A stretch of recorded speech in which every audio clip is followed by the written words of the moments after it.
Encounters with the Nagual by Armando Torres. This section is called Bringing the Teachings to the Masses. In another of our conversations, he told me that although there were antithetical in many aspects, there was one thing neither the old nor the new seers questioned: the need to keep the knowledge hidden. They transformed the Toltec language into a forest of metaphors where almost anything could be said with almost any combination of words. And it was also that they sank pre-Hispanic societies under the unbearable load of rituals, procedures, and secret passwords. Instead of strengthening sorcery, this weakened it. The heritage of secrecy still burdens some groups of knowledge, although I have tried to shake it.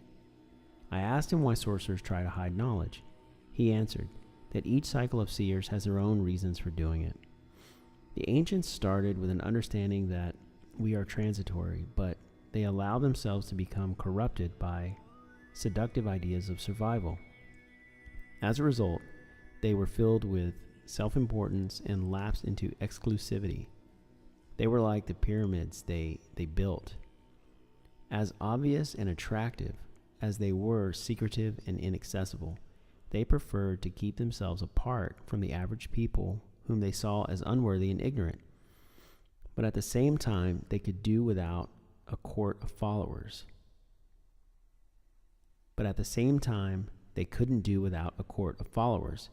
That contradiction caused long wars for control of the flock and destroyed a great deal of real knowledge. Self-importance and its unpleasant relatives, secrecy and exclusivity, feed on the fixation of the assemblage point. For that reason, the ancients had a great interest in generating rigid traditions in order to achieve maximum stability at the core of their societies. In reality, their concern for the spirit was very mixed up with their ambitions for the temporal power. The new seers discontinued all that by giving the fluidity of the assemblage point first priority. They had observed that as soon as the point moves, the idea of secrecy changes into idiocy, because in the realm of energy, there are no rigid limits between conscious beings. In consequence, what became most important for them was to get rid of all speculation and emphasize the practical side of the path. However, they soon came into contact with a bitter reality, and that was that ordinary people don't understand them. On the contrary, they were afraid and tried to destroy them whenever they saw them. The secrecy of the new seers was not motivated by the feelings of superiority that moved their predecessors, but was adopted for strategic reasons. They had to endure extreme persecution and were forced to protect themselves. It is an historical irony that, in spite of the legitimacy of their motives, in time, the strategy of the new seers has caused the same effects as the arrogance of the old ones. After centuries of secrecy, all their energy had gone into hiding their knowledge, and many ended up forgetting what it was they had hidden. At present, the modality of our time is changing quickly. In consequence, something else, which seemed immovable, is also changing: the way the teachings are transmitted.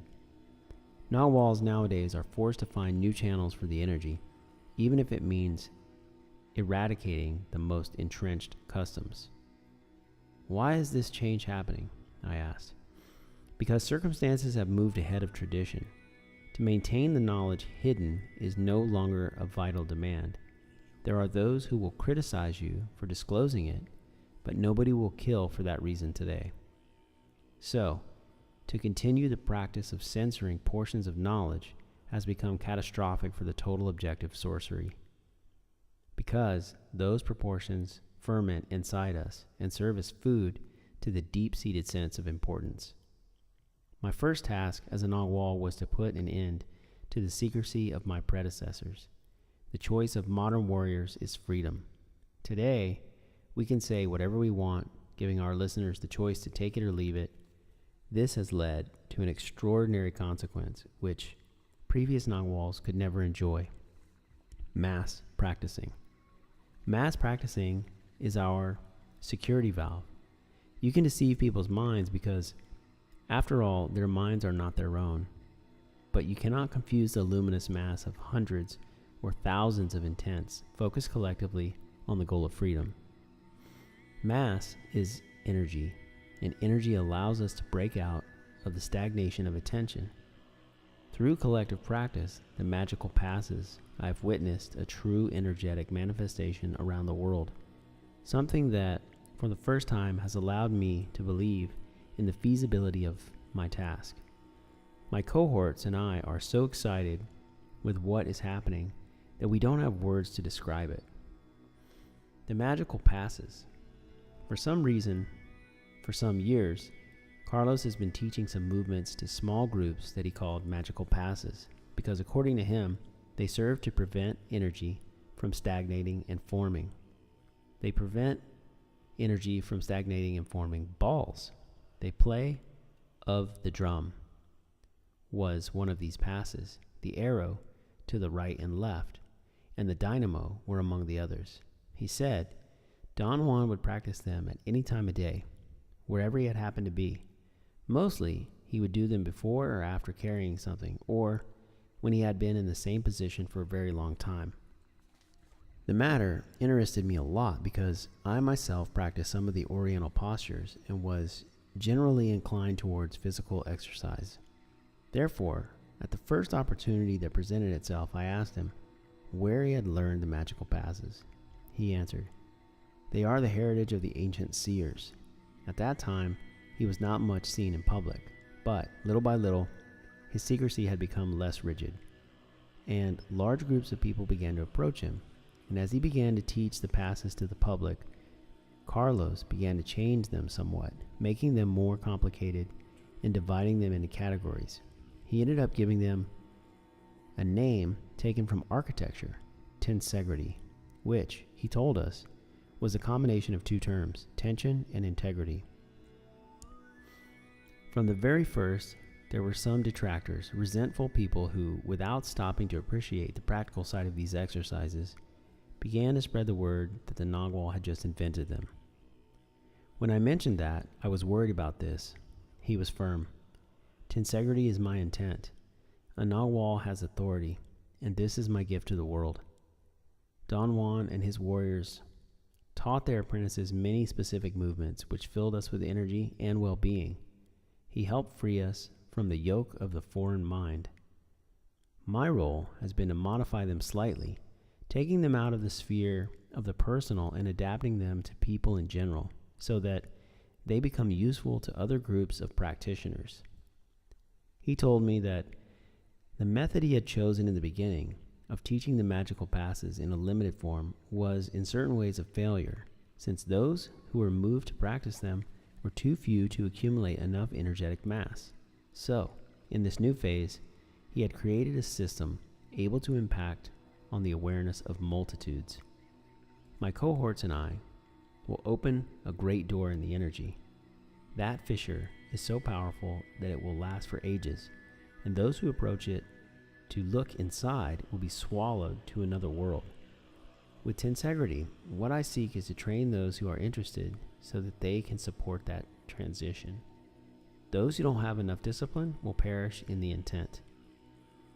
The plan of this disclosing the teachings is the summary of 30 years of practices and experiments.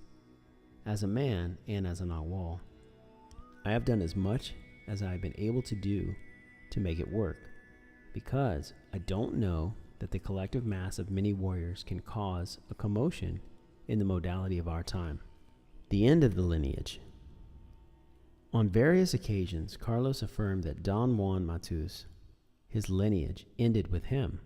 But when I wanted to know more about it, he insisted that for now, he could not give me any more details. I know the tradition and the traditional form of the lineage, which I belong to, ends with me, but I can't know exactly what the design of power will be. Who am I to determine something like that? I know the traditional form of the lineage, which I belong to, ends with me, but whether a new format will continue into the future or not is something that is determined by a superior force. He told me he He had spent years waiting for signs of continuity. Concretely, a person that had the luminous characteristics to be the new nagual, but those signs didn't appear. Consequently, he had decided to act in an impeccable way, as if he were the last nagual on earth. From that came his urgency to tell everything. "Take advantage of me," he told me. "I am liquidating all that was given to me." With sadness, I asked him if it meant that after him there would be no more teachings of this knowledge. He answered, "No, that's not what I mean. My destiny is to close a line, nothing more. I am sure that the Spirit will find the way of continuing ahead, because the current of knowledge cannot stop. The extinction of a lineage of sorcerers or the birth of another are constant incidents in the flow of energy. I know several parties of warriors living now, getting ready for the final jump, and I can also foresee the beginning of a new cycle corresponding to the renewal of cultural paradigms for the next millennium."